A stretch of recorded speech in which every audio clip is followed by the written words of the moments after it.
देख रहे हैं आप और मैं हूं आपके साथ सुपन शर्मा। तो चलिए शुरुआत करेंगे बुलेटिन की। भारतीय जनता पार्टी पर कारोबारी गौतम अडानी को संरक्षण दिए जाने सहित अन्य मामलों को लेकर प्रदेश कांग्रेस ने जम्मू के साथ साथ श्रीनगर में भी प्रदर्शन करते हुए राजभवन के घेराव की कोशिश की।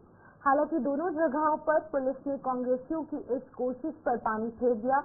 कांग्रेस ने आरोप लगाया कि भारतीय जनता पार्टी गौतम अडानी के गुनाहों पर पर्दा डाल रही है और यही वजह है कि उसे गिरफ्तार नहीं किया जा रहा। कांग्रेस ने आरोप लगाया कि अडानी के गुनाहों की वजह से देश में बेरोजगारी बढ़ सकती है और आर्थिक सुधारों की सिफारिशों पर भी पानी फेर सकता है। दो तस्वीरें आपके सामने, एक जहां पर जम्मू में विरोध प्रदर्शन कांग्रेस पार्टी द्वारा किया गया, जहां पर साफ तौर से रविंदर शर्मा की तस्वीर आप देख सकते हैं और कई आला नेता जो हैं वो यहाँ पर कांग्रेस पार्टी के जम्मू में प्रदर्शन करते दिख रहे हैं। रमन भल्ला भी आप देख सकते हैं। उसके साथ ही श्रीनगर की तस्वीरें भी सामने, जहाँ पर कि श्रीनगर में कांग्रेस कार्यकर्ता सड़कों पर उतरे और उनके द्वारा विरोध प्रदर्शन किया गया। पुलिस के साथ धक्का मुक्की भी हुई क्योंकि पुलिस ने इस प्रदर्शन को रोकने का प्रयास किया, लेकिन कहीं ना कहीं कांग्रेस कार्यकर्ता एक ही मांग पर अड़े हुए हैं। जिस तरीके से गौतम अडानी पर अमेरिका द्वारा भ्रष्टाचार का आरोप लगाया गया है, उस पर केंद्र सरकार को कड़ा संज्ञान लेना चाहिए। केंद्र सरकार को जो है उसके खिलाफ कार्रवाई करनी चाहिए। इन तमाम मांगों को लेकर कांग्रेस के जो कार्यकर्ता हैं आज वो सड़कों पर उतरे और तारिक हमीद कर्रा की तस्वीर भी आपके सामने, जो कि जम्मू में इस विरोध प्रदर्शन में शामिल हुए। उसके साथ साथ रविंदर शर्मा है, उसके साथ ही रमन भल्ला भी यहाँ पर पहुंचे। कुछ महिलाएं भी इस प्रदर्शन में पहुंची श्रीनगर में, जहाँ पर जम्मू और श्रीनगर दोनों ही डिवीजन में यहाँ पर प्रदर्शन देखने को मिला। इस दौरान तारिक हमीद कर्रा जो कि पीसीसी चीफ है, उन्होंने भी मीडिया से बात की। रविंदर शर्मा जो कि मुख्य प्रवक्ता है कांग्रेस पार्टी के, उन्होंने भी मीडिया से मुखातिब वो हुए हैं। क्या कुछ कहना है इन तमाम कांग्रेस के कार्यकर्ताओं का, आप भी सुनिए। अडानी के जो गुनाह है फाइनेंशियल इरेगुलरिटीज की वजह से पूरे मुल्क में उसका असर अनएम्प्लॉयमेंट बढ़ जा सकती है। हमारे जितने भी इकोनॉमिक रिफॉर्म्स के जो भी आज तक रिकमेंडेशंस आई हैं, वो सारी की सारी रिकमेंडेशंस फेल हो सकती हैं। कि आज अडानी अगर तरीके से घूम रहा है, अगर फ्रीली घूम रहा है, तो इसके पीछे अडानी और बीजेपी का एक गहरा नेक्सस है। आज कांग्रेस पार्टी अडानी के खिलाफ एक डिमांड जो हम लोग उठा रहे हैं कि अडानी को गिरफ्तार किया जाए, देश के कानून के मुताबिक गिरफ्तार किया जाए, उसके तहत हम ये प्रोटेस्ट कर रहे हैं। देखिए, हमारा पुरअमन मार्च होगा। हम महात्मा गांधी की पार्टी हैं, लेकिन राहुल गांधी जी ने कहा था कि जब सारे दरवाजे बंद हो गए, संसद के बंद हो गए, अब संसद में आप बात नहीं कर सकते। आप बात करोगे तो कोई पुरानी बात लेके आ जाएंगे, हंगामा करेंगे, गाली निकालेंगे कि संसद भंग हो जाए, तो अभियान हो जाए। तो इसलिए सड़कों का रास्ता कांग्रेस ने चुना है, आजादी भी इसी रास्ते से आई है और हम अपनी बात पहुंचाना चाहते हैं कि अडानी पे चर्चा क्यों नहीं। हम ये कहना चाहते हैं कि क्यों नहीं मणिपुर की स्थिति पर चर्चा। हम ये कहना चाहते हैं कि क्यों नहीं जम्मू कश्मीर स्टेट पर चर्चा। और जो भीमराव अम्बेडकर जी का कल अपमान किया गृह मंत्री ने, वो बड़ी सख्त बात है। शांतिपूर्ण जुलूस होगा। जो देश की अंदर व्यवस्था चल रही है, पार्लियामेंट में जिस तरह से घुमाया जा रहा है, इन मुद्दों पे हम अपनी बात जनता में रखेंगे। हम प्रोटेस्ट यहाँ पे कर रहे थे जो रिसेंटली अडानी जी पे जो $265 मिलियन का जो ब्राइबरी चार्जेस पे लगे हैं यूएस इन्वेस्टर्स की तरफ से, उससे करना चाहते थे। हम पूछना चाहते हैं मोदी जी से, आखिर ये मोदी अडानी का रिश्ता जो है ये क्या कहलाता है। मोदी जी ने इस मामले पे अभी तक चुप्पी साधी रखी है। अभी तक पूरी दुनिया में हमारे जो देश का नाम वो बदनाम हो रहा है मोदी जी की वजह से। दूसरा हमारा जो यहाँ पे मसला था मणिपुर को लेकर था। मणिपुर में वायलेंस जो है वो नाम नहीं ले रही है खत्म होने का। तो उसी जो हमारे मणिपुर के लोग हैं, मोदी जी उनको थर्ड क्लास सिटीजन की तरह ट्रीट कर रहे हैं। क्या वो हमारे देश के बाशिंदे नहीं है? तो उसी को लेकर यहाँ पे हम जो है वो प्रोटेस्ट करना चाहते थे। देखिए, ये तो बीजेपी वालों का हमेशा से यही रहा है कि जब भी हम यहाँ पे आवाज उठाने की कोशिश करते हैं, प्रोटेस्ट करने की कोशिश करते हैं, वो पुलिस को सामने करके अपना जो है वो बचाव करती है। लेकिन हम यहाँ पे नहीं रुकेंगे। हम अपनी आवाज जो है वो पार्लियामेंट से लेके जमीन तक जो सड़कों पे लेके रहेंगे। जो कांग्रेस के वर्कर्स है, कांग्रेस के लीडर्स है, वो यहाँ पे संविधान के लिए, संविधान को बचाने के लिए और उस अपमान पे खड़े होने के लिए हम लोग यहाँ पे आए हैं। जो हमारे संविधान पे अपमान हुआ है, हम उसके खिलाफ यहाँ पे प्रोटेस्ट कर रहे हैं। इसका गेट सुबह ही बंद कर दिया गया है, क्योंकि जैसे हमारे नारों में भी बोलने को मिला गया है कि मोदी हमसे डरता है, पुलिस को आगे करता है। यहाँ पे सिर्फ यही चलता है कि जो भी यहाँ पे इंसाफ की आवाज उठाते हैं, संविधान की बात करते हैं, तो पुलिस को आगे किया जाता है। यहाँ पे किसी बंदे को आवाज नहीं उठाने दी जाती। कटरा के ताराकोट इलाके में रोपवे का निर्माण बंद न किए जाने का मामला गर्माता जा रहा है। सोमवार को सरकार द्वारा दी गई 15 दिनों की मोहलत खत्म होने पर भी ये निर्माण बंद न होने से गुस्साए कटरा के कारोबारियों का गुस्सा सातवें आसमान पर जा पहुंचा। कारोबारियों का आज कटरा बंद का ऐलान रहा और इस बंद के ऐलान के चलते पुराने पारंपरिक यात्रा मार्ग के अलावा कटरा में भी इस बंद का असर साफ तौर से देखने को मिला। कटरा में तमाम दुकानें और अन्य कारोबारी इदारे जो है वो बंद रहे और घोड़ा पिट्ठू पालकी वाले भी हड़ताल पर हैं, जिसका खामियाजा श्री माता वैष्णो देवी की जो यात्रा पर आने वाले श्रद्धालु हैं उनको भुगतना पड़ा।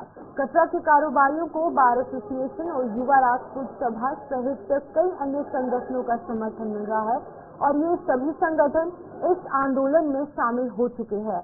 तो आप तस्वीरों में देख सकते हैं सभी दुकानें बंद है, जिसका सीधा तौर पर खामियाजा यहाँ पर श्रद्धालु पहुंचे हैं उनको भुगतना पड़ रहा है, क्योंकि कुछ दिन पहले भी हमने देखा था कि 4 दिन यहाँ पर कटरा बंद का आह्वान किया गया था। 4 दिन सभी दुकानें बंद रही थी और अल्टीमेटम जो है वो इन कारोबारियों ने सरकार को दिया था, क्योंकि डीसी जो है, डीसी रियासी विशेषपाल महाजन, वो भी इनसे मिलने के लिए पहुंचे थे।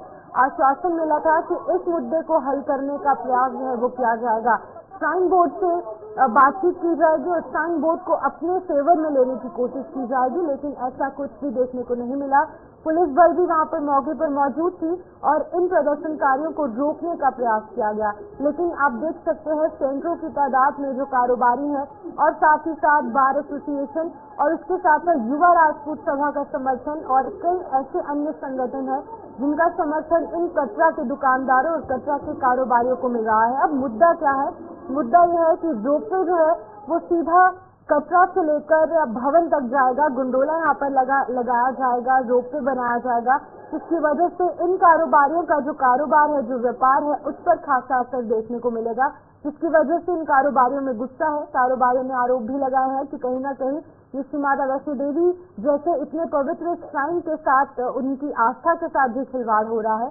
और तस्वीरों में देख सकते हैं किस तरीके से लोगों में गुस्से के चलते सभी दुकानें बंद है और सीधे तौर पर खामियाजा जो है वो लोगों को, श्रद्धालु को भुगतना पड़ रहा है। इसी बीच मीडिया से भी कुछ लोगों ने बातचीत की है। युवा राजपूत सभा के कुछ युवा नेता हैं जो कारोबारी हैं, उन्होंने बात की है, सुनिए क्या कुछ किया। कहना चाहता हूँ कि भारत स्टेशन का पूरा समर्थन है इस समिति को जिन्होंने आज बंद की चाल की है रोपवे के खिलाफ।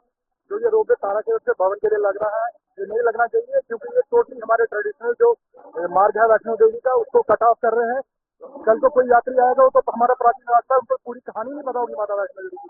हम इसके पूरे खिलाफ हैं। उन्होंने जो बैटरी कार और जो हेलीकॉप्टर सेवा उपलब्ध कराई थी, उन्होंने तो वीआईपी कल्चर के लिए कौन सा क्लास हुआ है, कौन सा उनके लिए रिजर्वेशन है, कौन सा वहाँ पे उनके लिए रिजर्वेशन का कोटा है जो उनको ये फैसिलिटी प्रोवाइड करे। ये सिर्फ एक नई बात है, ये सिर्फ एक बिजनेस अपने आप को मनी गेन करने के लिए इनका प्रोजेक्ट है।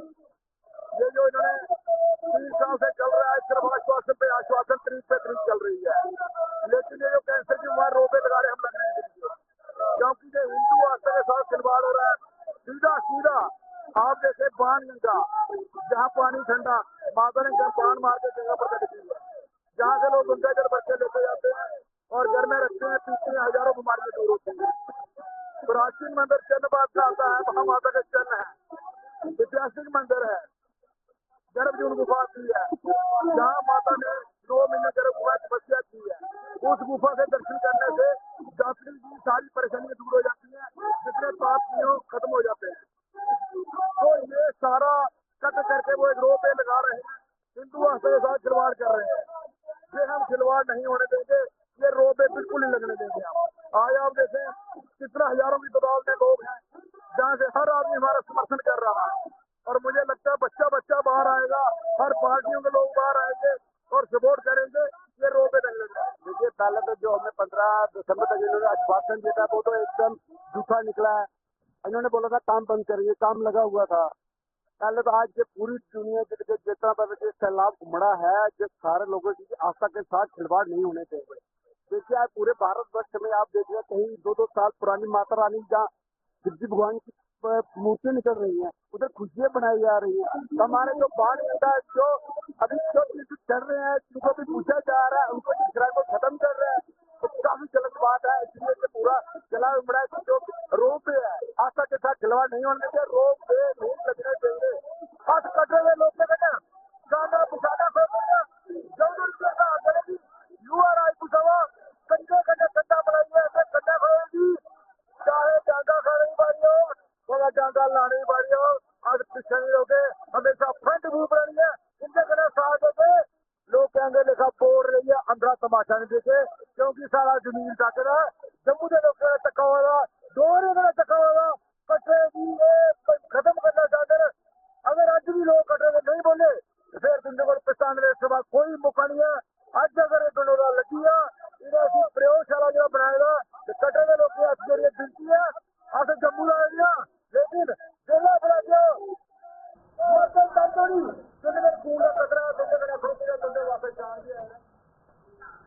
जिला कठुआ में स्पोर्ट्स स्टेडियम में आज से चौकों और छक्कों की बरसात होना शुरू हो गई है।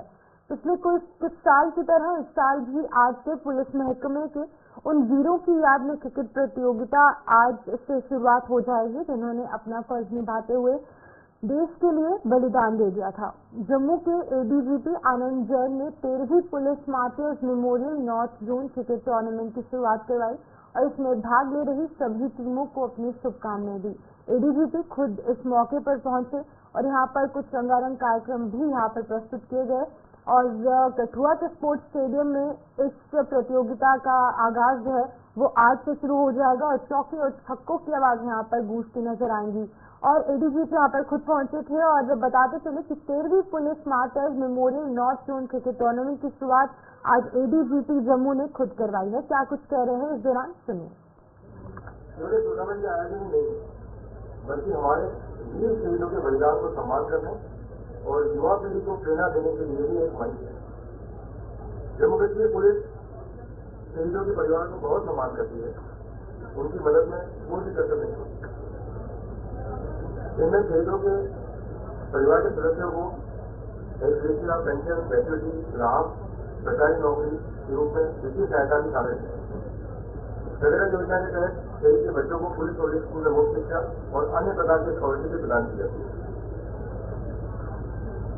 इसके अलावा रियायती चिकित्सा उपचार और स्वास्थ्य बीमा सुविधाओं से भी सुनिश्चित करते हैं कि हम अपने शहीदों के परिवार की अच्छे से देखभाल करते हैं।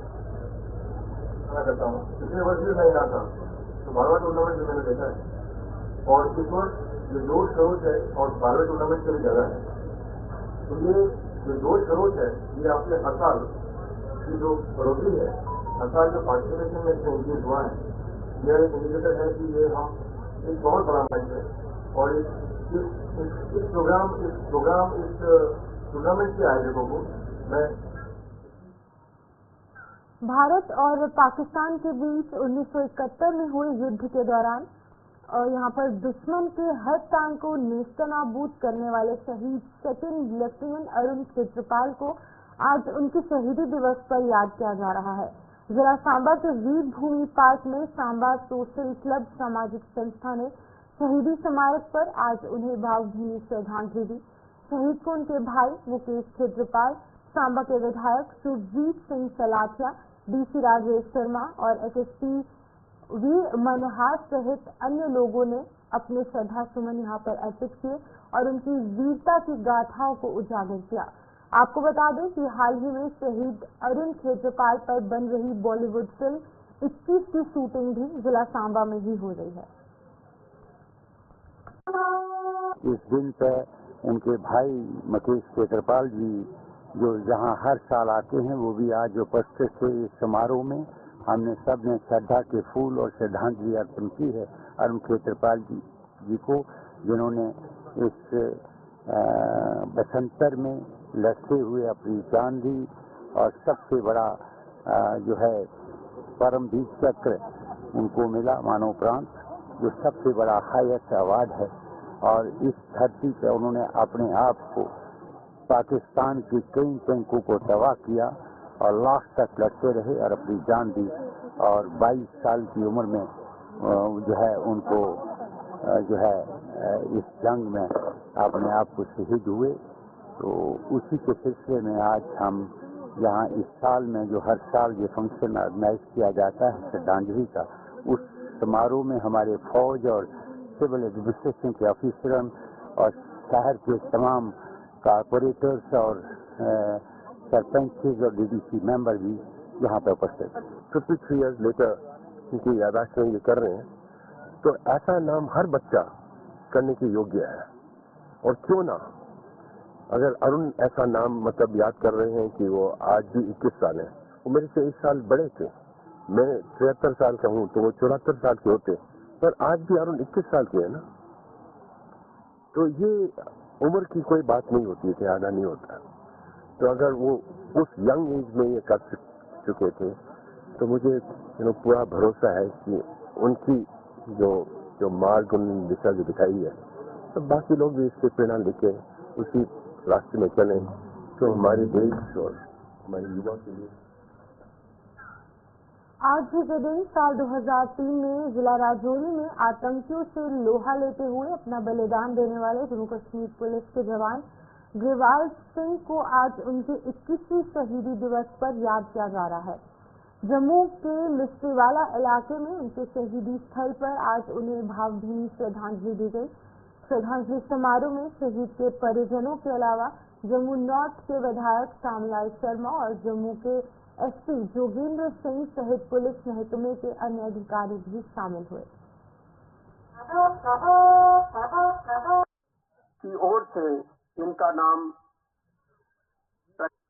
शहीदियाँ जो हैं इस 35 साल में डिफेंस फोर्सेस, पैरामिलिट्री फोर्सेस और जम्मू कश्मीर पुलिस ने जिस तरह से यहाँ इन तमाम चीज़ों को हैंडल किया है, उसके लिए मैं सल्यूट करता हूँ अपनी जम्मू कश्मीर पुलिस को भी, डिफेंस फोर्सेस को भी और पैरामिलिट्री फोर्सेस पर। और जिस तरह से यहाँ की शहरी हैं जो समाज सेवक लोग हैं, उन्होंने भी इसमें काफ़ी शहादतें उनकी भी हुई हैं, उनको भी आज इस दिन पे चर्चा नमन करता हूँ। और मुझे लगता है कि अब हम नॉर्मलसी की तरफ आगे बढ़ रहे हैं और हमें अपने सोशल फैब्रिक को भी मजबूत करना है और बॉर्डर पे भी जो सिविल सोसाइटी की भी जो जिम्मेवारी है और जो आज ड्रग मीन यहाँ पे आ गया है, उसको चेक करने के लिए हमें विसल ब्लोअर बनना पड़ेगा। आज एक दिन हमने उनको याद करना है और आप देख रहे हैं कि सिविल सोसाइटी के अक्रॉस द तमाम चीज़ों को छोड़ के सब सोसाइटी, सिविल सोसाइटी के लोग इसमें हैं। और जिस तरह से पुलिस का मैं ये पिछले 3 साल से ये प्रोग्राम देख रहा हूँ, तो मैं उसके लिए जम्मू कश्मीर पुलिस की जो अधिकारी हैं उनका धन्यवाद भी करता हूँ और मुबारकबाद भी देता हूँ। मैं ये कहना चाहता हूँ कि अगर हम सच्ची श्रद्धांजलि उनको लेना चाहते हैं, तो हमारा जो भी काम हो वो देश की सुरक्षा, अमन, भाईचारे के लिए ही काम हो और देश की तरक्की के लिए हम लोग काम करें। देखिए, इससे बड़ी बात क्या हो सकती है कि आज से 20 साल पहले का ये इंसिडेंट हुआ है, बल्कि 21 साल पहले इंसिडेंट हुआ है। आज भी कितने लोग यहाँ पे पीछे हैं उनको याद करने के लिए, उनकी शहादत को याद करने के लिए। ये परिवार के लिए एक हौसला अफजाई भी है, परिवार के लिए एक गर्व का मौका भी है। युवाओं को क्या मैसेज है? देखिए, युवाओं के लिए मैं मैसेज यही देना चाहता हूँ कि हम लोग अगर सच्ची श्रद्धांजलि अपने शहीदों को देना चाहते हैं, तो हमारा कोई भी स्टेप जो है वो हमारे समाज के लिए, हमारे परिवार के लिए, हमारे मुल्क की तरक्की के लिए, अमन अमान के लिए हो। ड्रग्स से दूर रहें, नशों से दूर रहें, किसी तरह का भी नशा, खासकर आज ड्रग्स जो है बहुत चलन हो, हमारे नौजवान जो है ड्रग्स में घुसे जा रहे हैं। पीपल्स डेमोक्रेटिक पार्टी ने जम्मू कश्मीर में 3 परियोजनाओं को इस प्रदेश पर खतरे के बादल मंडराने के आरोप लगाए हैं।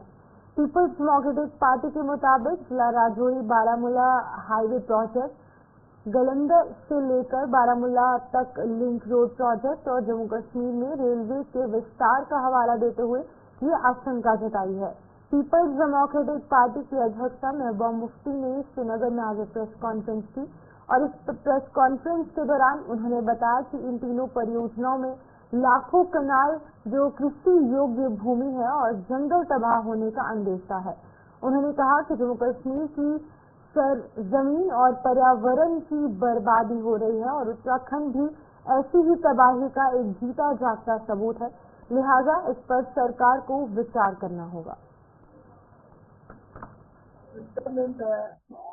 हमारा जो भी हमारी यूएसपी है, जिसके लिए जम्मू कश्मीर बिल्कुल वादी मानी जाती है पूरी दुनिया में, तो उसके ऊपर बड़े खतरनाक बादल मंडरा रहे हैं। 3 प्रोजेक्ट इनका मैं खुसूसी तौर पर जिक्र करना चाहती हूँ। एक तो राजौरी बारामूला हाईवे प्रोजेक्ट जो पाइपलाइन में है, दूसरा जो रिंग रोड प्रोजेक्ट है जो गालंदर से लेके गांधरबल तक है, और तीसरा रेलवे का जो एक्सपेंशन हो रहा है। तो ये तीनों प्रोजेक्ट ऐसे हैं जिसमें हमारी लाखों कनाल, हमारी जो एग्रीकल्चर लैंड है वो इसके जद में आ रही है। उसके साथ साथ हमारे जंगल, लाखों के तादाद में हमारे पेड़, जिसमें देवदार के पेड़ हैं, हमारे आबी वसाइल जैसे हमारे स्प्रिंग्स होते हैं छोटे छोटे, और तो जब आप ये सड़कें बनाते हैं उसमें वो भी, और माइनिंग, जहां जहां भी ये सड़कें बनेंगी इसका काम होगा, वहां जितने भी दरिया होंगे, नाले होंगे, नेचुरली आपने देखा कि माइनिंग की वजह से यहाँ हमारी कितनी बर्बादी हो रही है। माइनिंग करते हैं उससे ये होता है कि पानी की लेवल नीचे जा रही है दिन ब दिन। जो हमारे बागात हैं, हमारे ऑर्चर्ड्स हैं, हमारे फार्म्स हैं, उसमें अब पानी के लिए पानी भी नहीं होता है। तो इसका ये जो तीनों प्रोजेक्ट्स हैं जिसका मैंने अभी जिक्र किया, इसमें राजौरी से लेके तकरीबन शोपियान हो, बडगाम हो, गांधरबल हो, पुलवामा हो, बारामूला हो, शायद ही कोई ऐसा डिस्ट्रिक्ट है जो ऐसा नहीं होता है जिसकी जमीन, खासकर एग्रीकल्चर लैंड, इसमें नहीं जा रहा। ये जो हमारे एनवायरमेंट, हमारे जम्मू कश्मीर की सरजमीन के साथ जो बर्बादी हो रही है, जो तबाही हो रही है, जो हमारे किसान इस वक्त बात भी नहीं कर पाते हैं, डर है उनको, बात करेंगे तो जेल में डाल देंगे। क्योंकि हम सोचा था यहाँ सरकार बनेगी तो लोगों का खौफ कम हो जाएगा, वो तो कम नहीं हो रहा है। इसलिए मेरी गुजारिश है आज की सरकार से, ये जो 3 प्रोजेक्ट जिसका मैंने नाम ले लिया, ring road project, satellite township किसके लिए बन रही है वो हमें बता दे, कौन है इसके जो कहाँ से क्या श्रीनगर टाउन को, जो श्रीनगर सिटी है उसको डिकंजेस्ट करके जहाँ एक एक घर में 4-4 फैमिलीज रह रही हैं उनको आके बसाएंगे। हम कहेंगे हमारे सराखों के टाउन से लोगों को लाएंगे, मगर उसके लिए भी आपने एग्रीकल्चर लैंड को बर्बाद नहीं करना, उसको तबाह नहीं करना।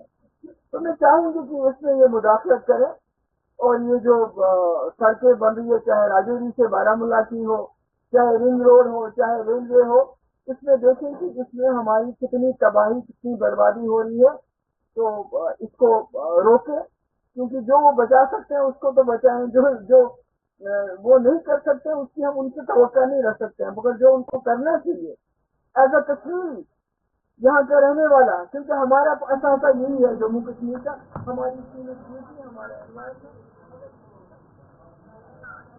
जगती माइग्रेंट कॉलोनी में कल यानी कि वीरवार को भारतीय जनता पार्टी के 2 बूथ के लिए चुनाव हो रहे हैं। भारतीय जनता पार्टी की कश्मीरी पंडित व्यवस्थापित इकाई ने इसके लिए सभी तैयारियां पूरी की हैं। इकाई के अध्यक्ष चांदजी भट्ट ने आज एक प्रेस कॉन्फ्रेंस के दौरान ये जानकारी दी है। उन्होंने बताया कि अन्य बूथ पर भी जल्द चुनाव होने जा रहे हैं, जिनके लिए जम्मू पश्चिम विधानसभा के विधायक अरविंद गुप्ता को यहाँ पर ऑब्जर्वर की जिम्मेदारी सौंपी गई है। बूथ का इलेक्शन कल से होने जा बूथ इलेक्शन जो होने जा रहा है कल से, हमारी जो जगती माइग्रेंट कॉलोनी है हमारी है, वहाँ पे जिसका नाम चिकला टिब्रू मंडल है, वहाँ पे कल 2 बूथ में हमारे इलेक्शन होने जा रहे हैं। और इसके साथ साथ वहाँ के 8 बूथ हैं टोटल, कल 2 के होंगे और आने वाली दिनों में और बाकी जो 6 बचेंगे उनके भी होने जा रहे हैं। उसके अलावा हमारे कुल 5 मंडल हैं, उसमें खीर भवानी मंडल है, दुर्गा मंडल है, प्रेमनाथ बाग मंडल है और टिकला टिब्रू मंडल है, और उधमपुर में हमारा अमरनाथ वैष्णो देवी मंडल है। इन सब मंडलों में हमारे इलेक्शन होने जा रहे हैं। जितने भी बूथ हमारे हैं उनके इलेक्शन होने जा रहे हैं और इस इलेक्शन का जो ऑब्जर्वर है हमारे स्टेट ऑफिस ने श्री अरविंद गुप्ता जी को दिया है, जो हमारे एमएलए है वो हमारे ऑब्जर्वर रहेंगे और साथ में जो डिस्ट्रिक्ट के हमारे जितने भी कार्यकर्ता है हर एक मंडल का काम देखेंगे इलेक्शन का। तो चलिए न्यूज ब्रीफ में फिलहाल इतना ही। मुझे दीजिए इजाजत और आप बने रहिए गुलिस्तान के साथ।